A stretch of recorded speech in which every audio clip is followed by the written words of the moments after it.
We are full of concepts and we think we're living, but we're really conceptualizing.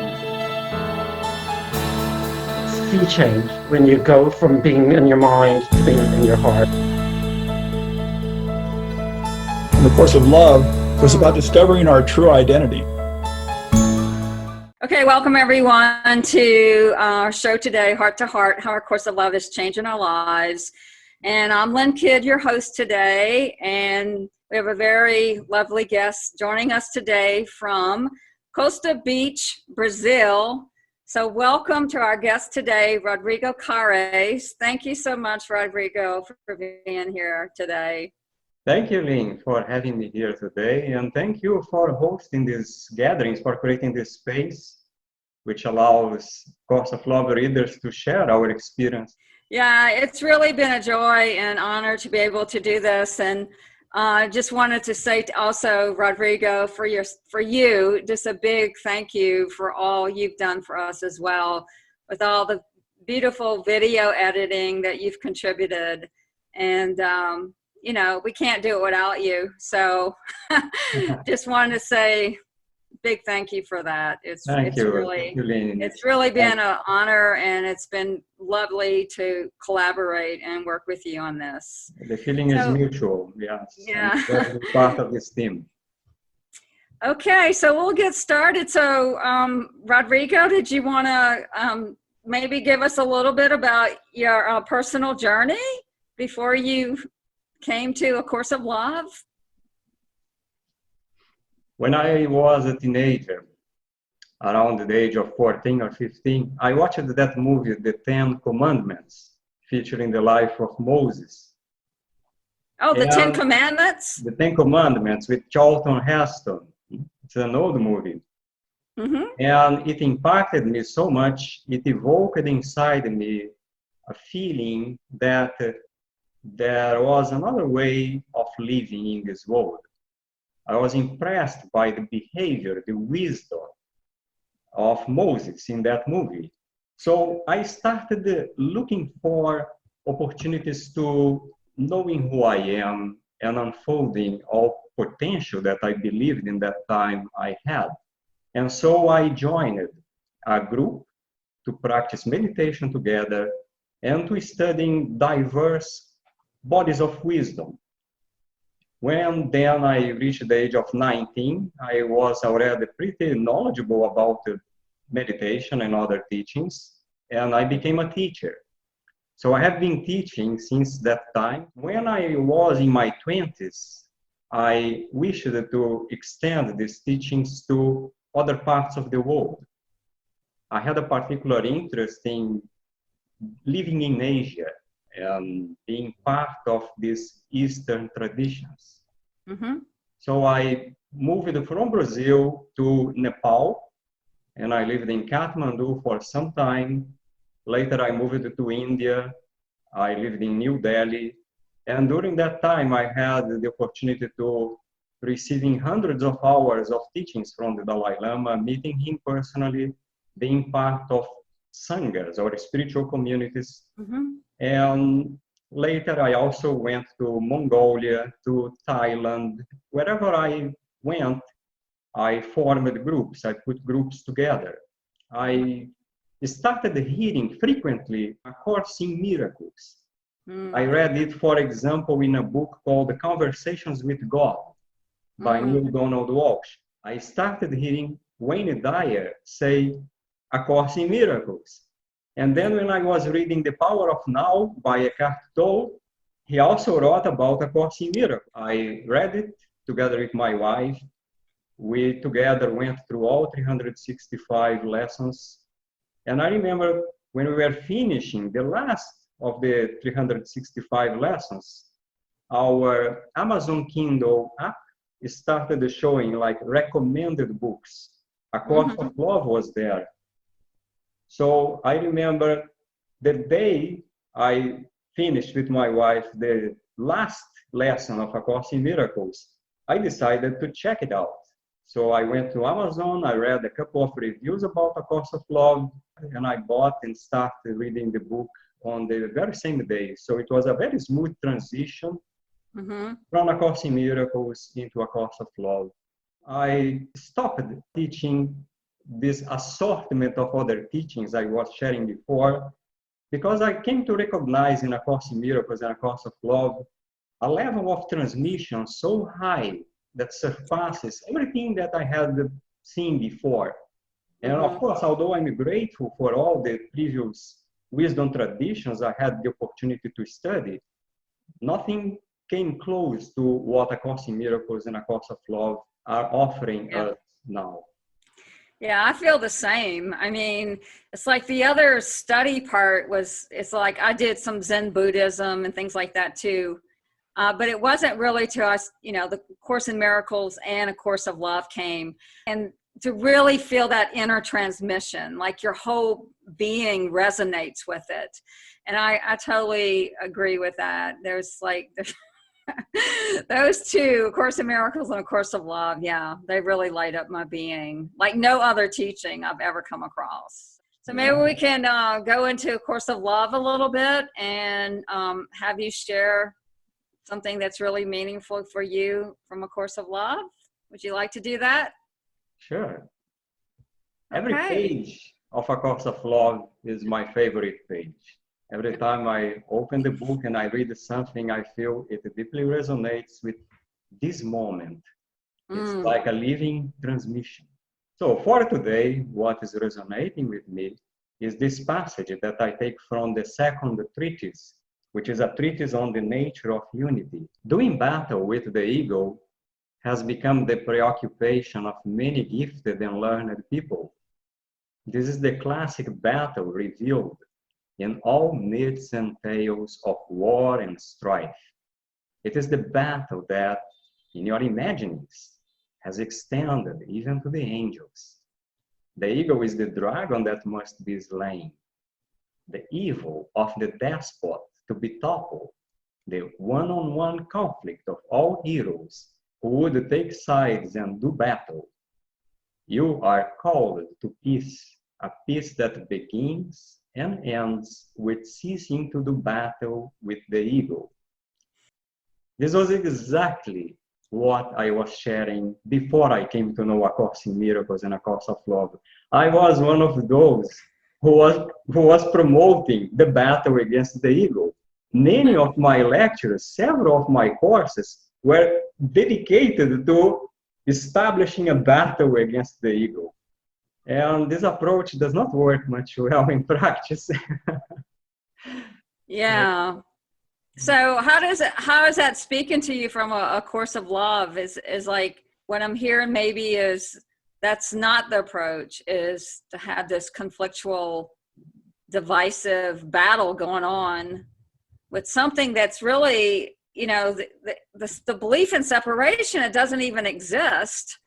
So what are we battling against? It seems more like it's a concept or some kind of conditioned pattern that we're trying to get rid of instead of just seeing it for what it is and then letting it go instead of putting a battle or a fight against it. Is that kind of like what you're saying? Absolutely. You put it really well. And that's why, let me read the next excerpt from the same chapter, which will shed light into this idea of dissolution of the ego and how we can awaken consciousness and be true to ourselves without having to enter in a conflict within us. This concept of doing battle can only remain if you remain convinced that the ego is real. As long as you believe that the ego is real, you will feel as if there are two identities that exist within you, and you will see yourself as doing battle in countless ways and forms. There will never actually be a battle going on between Christ and the ego, but you will perceive that such battles exist. You will be prone to calling upon the Christ as your higher self to defend you against the ego self. This is the belief in a good self and a bad self, with Christ acting as conscience and defender of good, and the ego acting as devil and defender of evil. Now listen to this. This is nonsense, or but a form of the insanity that is prevalent still, even in your thinking. You do not realize that the source of conflict is the source of all conflict that seems real to you within your world. This battle of good and evil, while you believe in it still, will be demonstrated before you, just as it has been from time immemorial. Is this what you would have continued? Does this not but reveal to you a fraction of the power of your thinking and its ability to shape the world you see? So that is what we see in the outer world as well. This battle, this divisiveness between political parties, between nations, between groups of people, between sports clubs. It enters into everything, even religious traditions battle against each other. Yeah. We are not called to dividing or splitting ourselves up between my real self and my ego, and see my ego as something separate from me. And the only approach that really works is outlined in the next paragraph, the last one I'm going to read now. This is the solution. An alternative to this insanity exists. The alternative is removing all faith from your belief in the ego self. The alternative is replacing belief in an ego self with belief in a Christ self. Total replacement. As long as you hang on to both identities, the world will not change and you will not know who you are. You may think you know, and you may waste much time in perceived battles, valiantly fighting for good to win out over evil. But this is not the new way, and the lack of value from this type of effort can surely now be seen. Yeah. And I know only too well how much time I have wasted in doing battle with the ego within myself. It does not work because you keep seeing more and more ego. Today, you believe you got rid of an ego. Tomorrow, you discover another. Yeah. And tomorrow, you work with the newly discovered ego only to be disappointed the next day when another ego comes out, and another, and another. And not only myself, but all the people who shared the same type of dualistic teachings that I did in the past. They too never finally succeed in being free from their ego. Yeah. What A Course of Love is saying is that put all your energy, all your awareness on a single self. Look only at your Christ self. We do have moments of anger. There are times in which we feel sad or frustrated. There are certain situations that make us feel disappointed, and so on. What to do then? Should I then label these feelings as bad and try to label them as egoic feelings and do battle against them? No. We embrace these feelings now. Yeah, I love that. And, you know, I think there's like, there's a misunderstanding of what I've noticed, like coming out of the A Course of Miracles community, that the ego is the Freudian ego, and the ego is not, in the Course of Miracles, is not the Freudian ego, where you have, you know, the id, the superconscious, and then the ego, which is like part of the personality. Whereas the actual ego, it's very, very clear in A Course in Miracles, it's a belief in separation. As long as we believe that we have a separate self from God, from love, from the whole, we're in conflict, and we're splitting ourselves up into pieces. And that's where the battle just gets, the internal battle gets projected outwardly. And so I do love that, especially what you just shared about acceptance of everything that's arising. That's part of the whole experience. It's not a rejection of any of it.